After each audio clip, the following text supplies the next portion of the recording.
Մարդիկ նայում են, ասում են, պետության համար բանակը առաջնահերթություն չի։ Հակառակ դեպքում պարեկը ավելի շատ աշխատավարձ չի ստանա, քան բանակը։ Որովհետև պետությունը պետության լծակը ցույց տալու իր գերակայությունները առաջերտին աշխատավարձներն է, արտոնություններն է, վերաբերմունքի բանն է, պարգևադրումներ եւ այլ։ Հիմա եթե համեմատենք պարգևավճարները ոստիկանությունում, հատկապես գիտեք ոստիկանության որ մասը, ոչ թե այն մասը, որը հանցավորության դեմ է պայքարում, այն մասը, որ բերետավորներ, որ ավելի շատ քաղաքական ճնշումների մահակը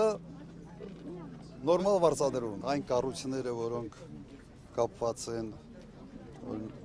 այլ ֆունկցիաների հետ, դատախազություն, քննչական կոմիտե եւ այլ, ոչ մի ատեստավորում չկա։ Հենց միանգամից աշխատավարձերը բարձրացնում են, վերջ։ Բայց բանակից ատեստավորում են ուզում, ուսուցիչից ատեստավորում են ուզում։ Այդ լրիվ ընդունել է փոխելու են։